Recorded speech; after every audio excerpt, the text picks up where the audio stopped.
tower just gave us 6 letters and gave us a warning that traffic was to follow. So we respond by picking up our copybooks. You have one, I have one.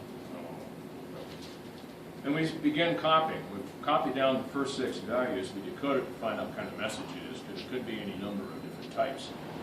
We see it's a launch message. So we continue copying after the transmission continues. And once we're done, we go through a processing of the message to determine its authenticity.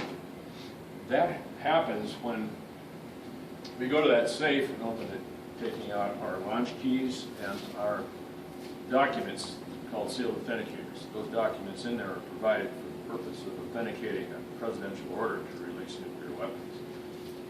Inside is some information that has to match exactly with what we copied. If it matches, then we proceed on. Now we got some information in that message that we're going to use for the first time that's never been on the complex before.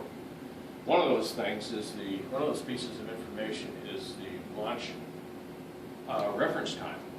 And from that we can work out exactly where we're going to turn the keys on the missile to launch it. Remember, it takes a minute to launch after you turn the keys.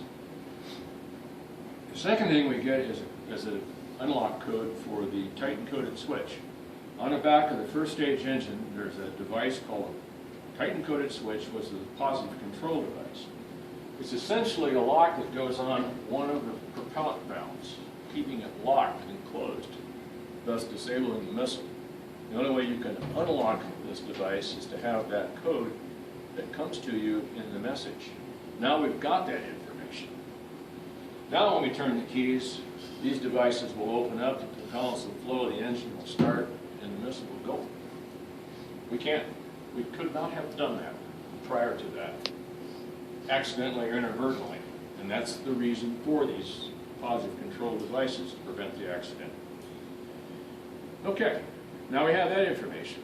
So we're ready to go. We continue with our checklist, our launch checklist, and out of our technical data, and we get to the point of turning the keys.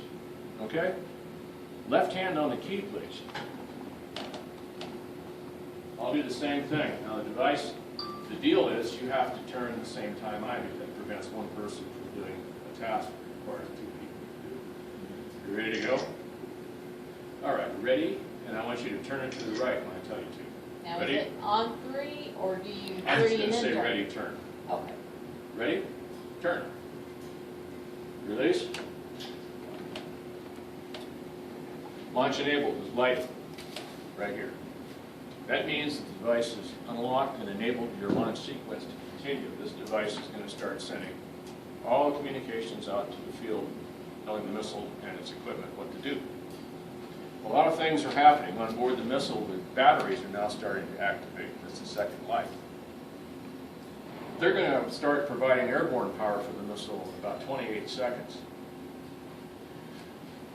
A couple of other things are happening. The big door that covers the missile is now starting to open, and as it goes through the security system, it sets off an alarm telling us that door is actually moving. The guidance has completed a steering test. The missile is steering properly. So it advances, and it's getting ready for the engines to start.